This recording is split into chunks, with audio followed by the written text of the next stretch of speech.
In this lesson, I'm going to be talking about password attacks. So, similarly to just normal password attacks against systems, what you're usually doing is some form of brute force. And I'm going to do a quick search here for a user, and I'm going to find web pages that have come from my scans that have a user associated with them or a UID. And here's a good one. Here's a login form, and it looks like there's a user ID and a password that's associated with it. So I'm going to actually send that one to the intruder. And I'm going to go to the intruder. I'm going to take a look at my positions. So I've got a number of attack types that I can use, and I'm going to use a cluster bomb approach, because that gives me the ability to manipulate the user ID and the password with two different types of payloads. So in the first payload set, I am going to put in usernames, and Burp Suite has a number of usernames that are built in. And the second payload set, I'm going to put in passwords. And I'm not going to do any options here. I'm actually just going to start my attack. Except that it requires me to plug this in, and so I'm going to do a simple list, and I'm going to go back and actually add the value back in, so I'm not actually playing with the value at all. I'm just going to use one payload to use what it was, and then I am going to go run my attack. And what this is doing is it's brute forcing. So what it's going to do is check all of the usernames with the first password, and then it's going to go check all of the usernames with the second password.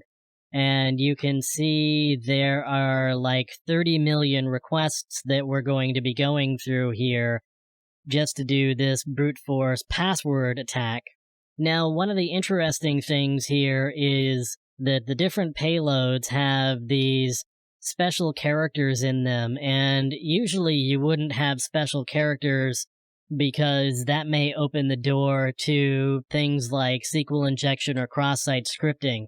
So normally you would do some sort of input validation on any data that you get, and it's useful to do the input validation at the border between different layers in your application architecture. You wouldn't do the validation strictly at the browser, for example, because that's going to be done in JavaScript, and I can always run a proxy behind your JavaScript and undo any validation that you may have done there.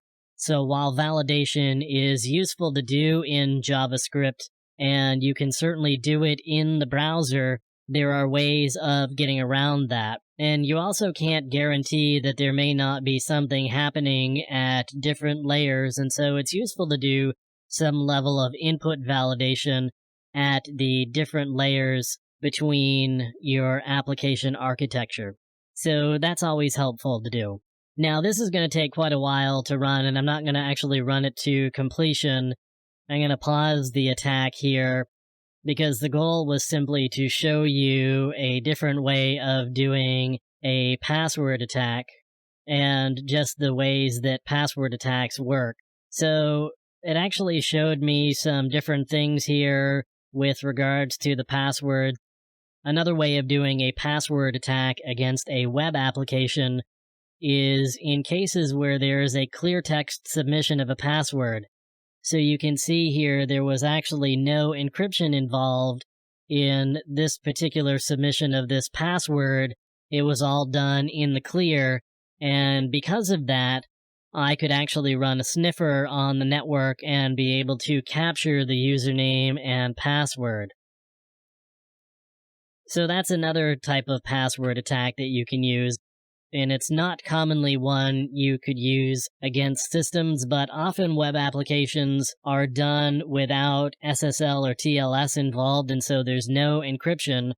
And sometimes I guess people believe that because we're primarily in switched architectures these days, that they're sort of invulnerable to grabbing passwords like that. The reality is they're just not.